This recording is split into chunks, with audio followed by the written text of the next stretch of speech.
Okay. Good morning, students. This is Girisha, Assistant Professor, Department of Commerce, Government First Grade College, Badavanalli. So, in the last class, we discussed the Exim Bank, Export and Import Bank of India. So, ಭಾರತದಲ್ಲಿರುವ ಒಂದು ರಫ್ತು ಅಭಿವೃದ್ಧಿಪಡಿಸೋಕ್ಕೋಸ್ಕರನೇ establishment ಆದಂಥ ಸ್ಥಾಪಿತವಾದಂಥ ಒಂದು ಹಣಕಾಸಿನ ಸಂಸ್ಥೆಯ ಬಗ್ಗೆ ನಾವು ತಿಳ್ಕೊಂಡಿದ್ವಿ. ಇವತ್ತಿನ ತರಗತಿಯಲ್ಲಿ ನಾವು ಒಂದು ವಿದೇಶಿ ವಿನಿಮಯದ ದರದ ಬಗ್ಗೆ ನಾವು ತಿಳ್ಕೊಳ್ಳೋಣ. Today in this class we are going to discuss the exchange rate determination, that is foreign exchange rate determination. So before going to the topic, so we need to know the meaning of foreign exchange. Foreign exchange means the currency that facilitates the payment to other countries to complete the transaction is called foreign exchange. It means the conversion of one currency into another currency, another country's currency. For example, ಇಲ್ಲಿ ನಾವು international trade ಮಾಡ್ತಾ ಇದ್ದೀವಿ ಅಂತಂದರೆ, ಈಗ ನಾವು US ಇಂದ ಗೂಡ್ಸ್ಗಳನ್ನು import ಮಾಡಿಕೊಂಡಾಗ ನಾವು ಡಾಲರಲ್ಲಿ ಪೇಮೆಂಟ್ ಮಾಡಬೇಕಾಗುತ್ತೆ. ಸೊ ಡಾಲರ್ ನಮಗೆ ಎಲ್ಲಿ ಸಿಗುತ್ತೆ ಅಂತಂದರೆ, ನಮ್ಮ ಇಂಡಿಯನ್ ಕರೆನ್ಸಿಯನ್ನು ರಿಸರ್ವ್ ಬ್ಯಾಂಕ್ ಆಫ್ ಇಂಡಿಯಾದಲ್ಲಿ ನಾವು ಕೊಡೋದ್ರ ಮೂಲಕ ನಮ್ಮ ರುಪಿನ ಡಾಲರ್ ಆಗಿ ಕನ್ವರ್ಟ್ ಮಾಡ್ಕೊಳ್ತೀವಿ. ಅವಾಗ ಅದೇನಾಗುತ್ತೆ, ನಮಗೆ ಫಾರಿನ್ ಎಕ್ಸ್ಚೇಂಜ್ ಆಗುತ್ತೆ. ಅದೇನು ವಿದೇಶಿ ವಿನಿಮಯ ಆಗುತ್ತೆ ಅಂತ. Foreign exchange means currency that facilitate the payment to other countries to complete the transaction. ಈಗ ನಮ್ಮ ದೇಶದ ಕರೆನ್ಸಿಯನ್ನು ಮತ್ತೊಂದು ದೇಶದ ಕರೆನ್ಸಿಯಾಗಿ ನಾವು ಏನು ಮಾಡ್ತೀವಿ, ಇಲ್ಲಿ ಬದಲಾವಣೆ ಮಾಡಿಕೊಂಡ್ರೆ ಅದನ್ನು ನಾವು ಫಾರಿನ್ ಎಕ್ಸ್ಚೇಂಜ್ ಅಂತೇಳಿ ಕರಿತೀವಿ ಅಂತ. So foreign that means the conversion of one countries currency into another countries currencies for the purpose of foreign trade. So ವಿದೇಶಿ ವ್ಯಾಪಾರಕ್ಕೋಸ್ಕರ ನಮ್ಮ ದೇಶದ ಕರೆನ್ಸಿನ ಇನ್ನೊಂದು ದೇಶದ ಕರೆನ್ಸಿಯಾಗಿ ಮಾರ್ಪಡಿಸ್ಕೊಳ್ಳೋದು ಅಥವಾ ಬದಲಾವಣೆ ಮಾಡ್ಕೊಳ್ಳೋದು, ಕನ್ವರ್ಟ್ ಮಾಡಿಕೊಂಡ್ರೆ ನಾವು ಅದನ್ನು ಫಾರಿನ್ ಕರೆನ್ಸಿ ಅಥವಾ ಫಾರಿನ್ ಎಕ್ಸ್ಚೇಂಜ್ ಅಂತೇಳಿ ಕರಿತೀವಿ ಅಂತ. So foreign exchange includes the foreign currencies, foreign cheques and foreign draft. ಇದು ಫಾರಿನ್ ಕರೆನ್ಸಿ ಅಂದ ತಕ್ಷಣ, ಫಾರಿನ್ ಎಕ್ಸ್ಚೇಂಜ್ ಅಂದ ತಕ್ಷಣ ಬರೀ ಕರೆನ್ಸಿನೇ ಆಗಬೇಕಾಗಿಲ್ಲ, ಫಾರಿನ್ ಚೆಕ್ಸು ಕೂಡ ಆಗಿರ್ಬೋದು ಅಥವಾ ಫಾರಿನ್ ಡ್ರಾಫ್ಟು ಕೂಡ ಆಗಿರಬಹುದು ಅಂತ. So next one, the market intermediaries of foreign exchange market. So ಇಲ್ಲಿ ಯಾರ್ಯಾರು ಮಿಡಲ್ ಮ್ಯಾನ್ಸ್ ಅಂದರೆ ಇಂಟರ್ಮೀಡಿಯರೀಸ್ ಬರ್ತಾರೆ ಅಂತಂದರೆ, exchange banks dealing in foreign exchange. Some of the banks which are operating in India, some of the banks which are operating in India regarding the foreign exchange. So foreign ಎಕ್ಸ್ಚೇಂಜ್ನ issue ಮಾಡೋದು ಮತ್ತು ಡ್ರಾಫ್ಟ್ಗಳನ್ನು issue ಮಾಡೋದು ಅಥವಾ conversion ಮಾಡಲಿಕ್ಕೆ ಕೆಲವೊಂದು ಬ್ಯಾಂಕ್ಗಳು ಇಲ್ಲಿ operate ಮಾಡ್ತಾ ಇರ್ತವೆ. ಸೊ ಆ ಥರದ ಫೈನಾನ್ಷಿಯಲ್ ಇನ್ಸ್ಟಿಟ್ಯೂಷನ್ಗಳು ಈ ಒಂದು ಹೆಡ್ಡಿಂಗಲ್ಲಿ ಬರುತ್ತೆ. That's means exchange banks dealings in foreign exchanges. Foreign exchange dealing ಮಾಡೋಂಥ ಒಂದು ಬ್ಯಾಂಕ್ಗಳಾಗಿರ್ಬೋದು. ಅದೇ ರೀತಿ ಬಿಲ್ ಬ್ರೋಕರ್ಸ್ ಅಂತ ಬರ್ತಾರೆ. Bill brokers are the persons, they are helps to buyer and seller to come together. So ಅವ್ರು ಬೈಯರ್ ಮತ್ತು ಸೆಲ್ಲರ್ನ ಒಂದು ಮಾಡಲಿಕ್ಕೆ ಒಂದು ಪ್ರಯತ್ನವನ್ನು, ಒಂದು ಕನೆಕ್ಟಿಂಗ್ ಲಿಂಕ್ ಆಗಿ ಈ ಬಿಲ್ ಬ್ರೋಕರ್ಗಳು ಮಾಡ್ತಾ ಇರ್ತಾರೆ. ಅದಾದಮೇಲೆ ಅಕ್ಸೆಪ್ಟೆನ್ಸ್ ಹೌಸಸ್ ಅಂತ ಬರ್ತವೆ. These are the houses which is accepting the bill of exchange on behalf of the customer. ಇಲ್ಲಿ ಫಾರಿನ್ ಎಕ್ಸ್ಚೇಂಜಲ್ಲಿ ಫಾರಿನ್ ಟ್ರೇಡಲ್ಲಿ ಬರೋವಂಥ ಬಿಲ್ ಆಫ್ ಎಕ್ಸ್ಚೇಂಜಸ್ನ ಅಕ್ಸೆಪ್ಟ್ ಮಾಡ್ಕೊಳ್ಳೋಕ್ಕೆ ಕೆಲವೊಂದು ಆರ್ಗನೈಸೇಷನ್ಸ್ ಇರ್ತವೆ, ಅವನ್ನ ಅಕ್ಸೆಪ್ಟೆನ್ಸ್ ಹೌಸಸ್ ಅಂತ ನಾವು ಕರಿತೀವಿ. ಅದೇ ರೀತಿ central bank of India, like ಭಾರತದಲ್ಲಾದರೆ ರಿಸರ್ವ್ ಬ್ಯಾಂಕ್ ಆಫ್ ಇಂಡಿಯಾ ಇದೆ, ಭಾರತೀಯ ರಿಸರ್ವ್ ಬ್ಯಾಂಕ್ ಇದೆ. ಇದೇನು ಮಾಡುತ್ತೆ, ಒಂದು ಫಾರಿನ್ ಎಕ್ಸ್ಚೇಂಜ್ ಮಾರ್ಕೆಟಲ್ಲಿ ಒಂದು ಇಂಪಾರ್ಟೆಂಟ್ ರೋಲ್ನ ಪ್ಲೇ ಮಾಡುತ್ತೆ ಅಂತ. So these are all the intermediaries. ಒಂದು ಎಕ್ಸ್ಚೇಂಜ್ ಬ್ಯಾಂಕ್ಗಳಾಗಿರ್ಬೋದು, ಬಿಲ್ ಬ್ರೋಕರ್ಸ್ ಆಗಿರ್ಬೋದು, ಅಕ್ಸೆಪ್ಟೆನ್ಸ್ ಹೌಸಸ್ ಆಗಿರ್ಬೋದು, ಮತ್ತು ಸೆಂಟ್ರಲ್ ಬ್ಯಾಂಕ್ಸ್ಗಳು ಕೂಡ ಆಗಿರಬಹುದು ಅಂತ. ನೆಕ್ಸ್ಟ್ ಒನ್,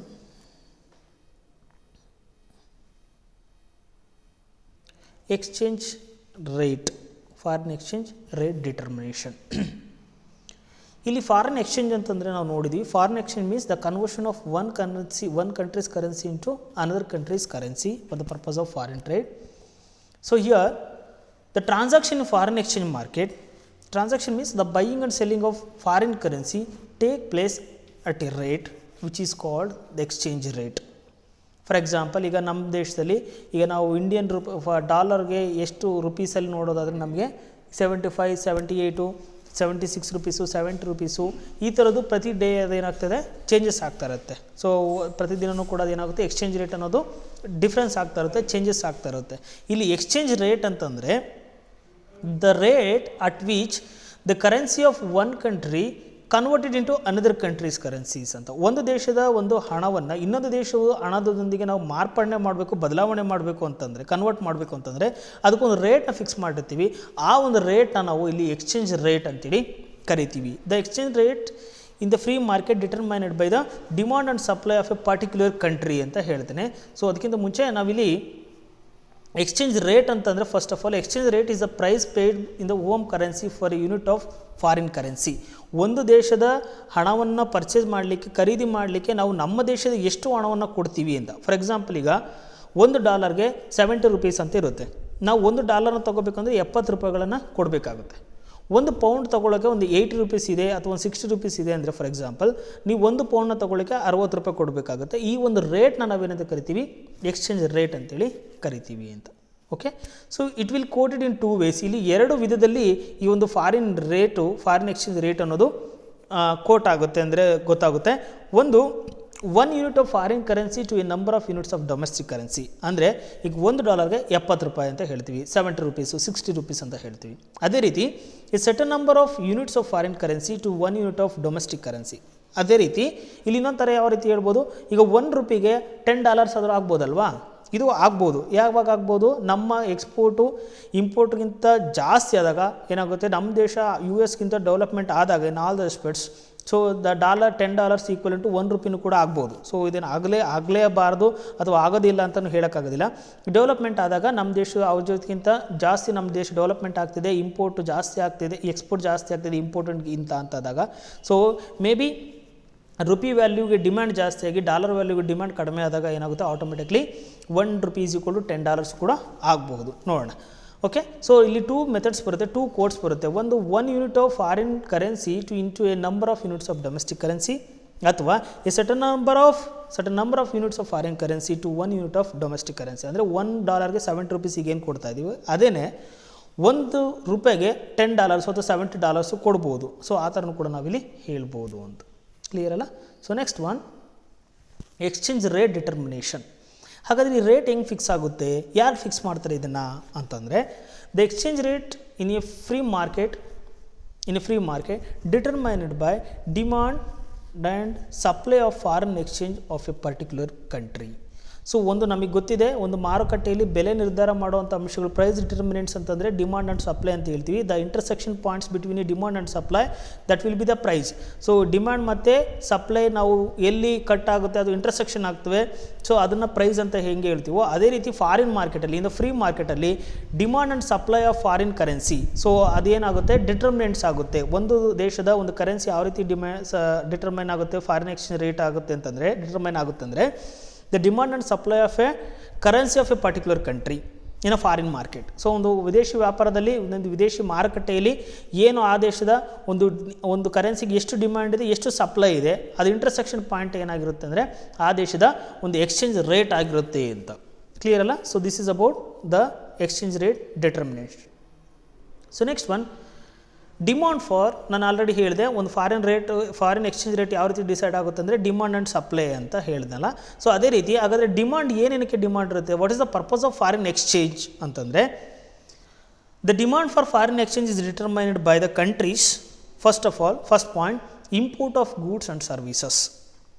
ಸೊ ಈಗ ನಮಗೆ ಯಾವುದೋ ಒಂದು ದೇಶದಿಂದ ನಾವು ಇಂಪೋರ್ಟ್ ಮಾಡ್ಕೊಳ್ತಿದ್ವಿ, ಯಾವುದೋ ಒಂದು ಮೆಷಿನರಿನ US ಪರ್ಚೇಸ್ ಮಾಡ್ತಿದ್ವಿ, ಅಥವಾ ಇಂಗ್ಲೆಂಡಿಂದ ಪರ್ಚೇಸ್ ಮಾಡ್ತೀವಿ, ಜಪಾನಿಂದ ಪರ್ಚೇಸ್ ಮಾಡ್ತೀವಿ ಅಂದರೆ ನಾವು ಆ ದೇಶದ ಕರೆನ್ಸಿನ ಕೊಡಬೇಕಾಗುತ್ತೆ. ಆವಾಗ ನಮಗೆ ಫಾರಿನ್ ಎಕ್ಸ್ಚೇಂಜ್ ಅನ್ನೋದು ನೆಸೆಸಿಟಿ ಇರುತ್ತೆ ಅಥವಾ ಅವಶ್ಯಕತೆ ಬರುತ್ತೆ. ಅದೇ ರೀತಿ investment in foreign countries. For example, ಈಗ ನಾವು ಬೇರೆ ದೇಶದಲ್ಲಿ ಏನೋ ಇನ್ವೆಸ್ಟ್ಮೆಂಟ್ ಮಾಡ್ತಾ ಇದ್ವಿ, ಅಥವಾ ಏನೋ ಬೇರೆ ದೇಶದಲ್ಲಿ ಇಂಗ್ಲೆಂಡಲ್ಲಿ ಯಾವುದೋ ಹೊಸ ಬಿಸ್ನೆಸ್ನ ಎಸ್ಟಾಬ್ಲಿಷ್ಮೆಂಟ್ ಮಾಡ್ತಾ ಇದ್ವಿ, ಒಂದು ಆರ್ಗನೈಸೇಷನ್ನ ಬಿಲ್ಡ್ ಮಾಡ್ತಾ ಇದ್ದೀವಿ, ಅಥವಾ ಒಂದು ಹೊಸ ಕಂಪ್ನಿನ ಸ್ಟಾರ್ಟ್ ಮಾಡ್ತಾ ಇದ್ದೀವಿ ಅಂತಂದಾಗ ಅವಾಗ ನಮಗೆ ಫಾರಿನ್ ಎಕ್ಸ್ಚೇಂಜ್ನ ಅವಶ್ಯಕತೆ ಬರುತ್ತೆ, ಅದರ ಡಿಮಾಂಡ್ ಆಗುತ್ತೆ. Next, other payment involved in the foreign transaction like payment of Indian government to various foreign governments for settlement the transaction. In case ಏನಾದರೂ ನಾವು ಲೋನ್ಸ್ ಆ್ಯಂಡ್ ಅಡ್ವಾನ್ಸಸ್ನ ರೈಸ್ ಮಾಡಿದರೆ ಅವ್ರಿಗೆ ಸೆಟಲ್ಮೆಂಟ್ಗಳನ್ನು ಮಾಡಬೇಕಾಗುತ್ತೆ, ಅವ್ರಿಗೆ ಇಂಟ್ರೆಸ್ಟ್ ಪೇಮೆಂಟ್ ಮಾಡಬೇಕಾಗುತ್ತೆ, ಅದನ್ನು ರೀಪೇಮೆಂಟ್ ಮಾಡಬೇಕಾಗುತ್ತೆ. ಅಂಥ ಪರಿಸ್ಥಿತಿಯಲ್ಲಿ ಕೂಡ, ಅಂಥ ಸಂದರ್ಭದಲ್ಲೂ ಕೂಡ ನಮಗೇನಾಗುತ್ತೆ, ಈ ಫಾರಿನ್ ಎಕ್ಸ್ಚೇಂಜ್ ಅನ್ನೋದು ನಮಗೆ ನೆಸೆಸಿಟಿ ಇರುತ್ತೆ ಅಂತ, ಅಂದರೆ ಡಿಮಾಂಡು ಆ ಪಾರ್ಟಿಂದ ನಮಗೆ ಬರುತ್ತೆ ಅಂತ. And other types of flow of foreign currencies like giving A donation, like ಈಗ ಯಾವುದೋ ಒಂದು ಫ್ಲಡ್ಸ್ ಆಗ್ತಿದೆ, ಅರ್ಥಕ್ವೇಕ್ ಆಗ್ತಿದೆ, ಅಥವಾ ಏನೋ ಪ್ರಾಬ್ಲಮ್ ಆಗ್ತಿದೆ ಅಂತಂದಾಗ ನಾವು ಬೇರೆ ದೇಶಗಳಿಗೆ ಏನು ಮಾಡ್ತೀವಿ, ಸಹಾಯ ಹಸ್ತ ಚಾಚ್ತೀವಿ. ಸೊ ಅದರ ಡೊನೇಷನ್ಸ್ ಆಗಿರ್ಬೋದು, ಅವ್ರಿಗೆ ಫ್ಲಡ್ ರಿಲೀಫ್ ಫಂಡ್ ಆಗಿರ್ಬೋದು, ಈ ಥರದನ್ನು ಕೊಡುವಾಗ ನಾವೇನು ಮಾಡಬೇಕಾಗುತ್ತೆ, ಫಾರಿನ್ ಕರೆನ್ಸಿಲೇ ಕೊಡಬೇಕಾಗುತ್ತೆ.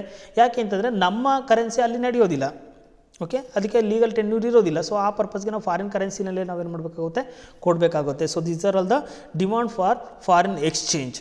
ನೆಕ್ಸ್ಟ್ ಒನ್, ಹಾಗಾದರೆ ಡಿಮಾಂಡ್ ಇದ್ದರೆ ಸಪ್ಲೈ ಯಾವ್ಯಾವ ಮೂಲಲ್ಲಿ ಯಾವ್ಯಾವ ಸೋರ್ಸಸ್ಸಿಂದ ನಮಗೆ ಫಾರಿನ್ ಎಕ್ಸ್ಚೇಂಜ್ ಸಪ್ಲೈ ಆಗುತ್ತೆ ಅಂತಂದರೆ, so countries export of goods and service to the foreign country. So ಈಗ ನಾವು ಎಕ್ಸ್ಪೋರ್ಟ್ನ, ಅದಕ್ಕೆ ನಾವು ಹೇಳೋದು ಎಕ್ಸ್ಪೋರ್ಟ್ ಪ್ರಮೋಷನ್ ಯಾಕೆ ಮಾಡಬೇಕು, ಅದು ಎಕ್ಸ್ಪೋರ್ಟ್ ಯಾಕೆ ಇಂಪಾರ್ಟೆಂಟ್ ಆಗುತ್ತೆ ಅಂತಂದರೆ, to earn sufficient amount of foreign exchange we have to export more than the ಇಂಪೋರ್ಟ್ಗಿಂತ ಎಕ್ಸ್ಪೋರ್ಟ್ನ ಯಾಕೆ ಜಾಸ್ತಿ ಮಾಡಬೇಕು ಅಂದರೆ, ನಾವು ಫಾರಿನ್ ಎಕ್ಸ್ಚೇಂಜ್ ಕಲೆಕ್ಟ್ ಮಾಡ್ಕೋಬೇಕು, ಅರ್ನ್ ಮಾಡಬೇಕು ಅಂತಂದರೆ ನಮಗೆ ನಾವೇನು ಮಾಡಬೇಕು, ಎಕ್ಸ್ಪೋರ್ಟ್ ಜಾಸ್ತಿ ಮಾಡಬೇಕಾಗುತ್ತೆ. ಸೊ ಹಾಗೆ ಎಕ್ಸ್ಪೋರ್ಟ್ ಮಾಡೋದು ನಮ್ಗೆ ಏನಾಗುತ್ತೆ, ಫಾರಿನ್ ಕರೆನ್ಸಿ ಬರುತ್ತೆ ಅಂತ.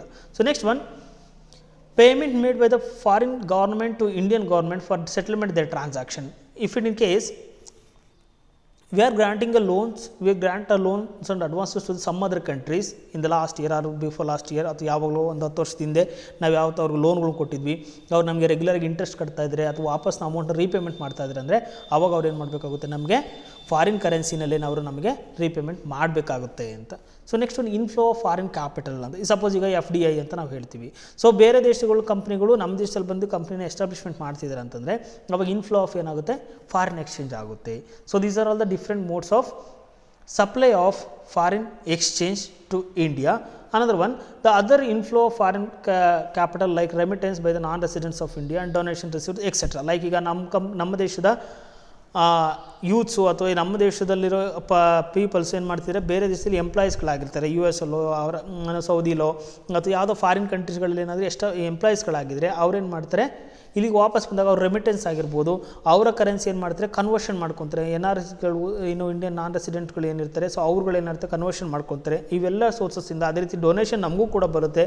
ನಮಗೇನಾದರೂ ಪ್ರಾಬ್ಲಮ್ ಆದಾಗ, ಅಂದರೆ ನಮ್ಮ ದೇಶದಲ್ಲಿ ಏನಾದರೂ ಅರ್ಥಕ್ವೇಕ್ ಆದಾಗ ಅಥವಾ ಫ್ಲಡ್ಸ್ ಆದಾಗ, ಈ ಥರದ್ದಾದಾಗ ಬೇರೆ ದೇಶಗಳು ಕೂಡ ಏನಾದರೂ ನಮಗೆ ಡೊನೇಷನ್ ಕೊಟ್ಟಾಗ ನಮಗೇನಾಗುತ್ತೆ, inflow of foreign currency, that's foreign exchange ಕೂಡ ಆಗುತ್ತೆ ಅನ್ನೋದನ್ನ ನಾವಿಲ್ಲಿ ತಿಳ್ಕೊಬೋದು. So here there is a diagram. So it shows the SS curve, that is a supply curve, and the DD curve is a DD line is a demand line, demand for foreign exchange. The intersection point between demand and supply, that is P, will be the exchange rate, that is foreign exchange rate. ಇಲ್ಲಿ ನಮಗೆ ನಾನು ಹೇಳಿದೆ foreign exchange rate ಯಾವ ರೀತಿ determine ಆಗುತ್ತೆ ಅಂದರೆ, intersection point between A demand and supply lines.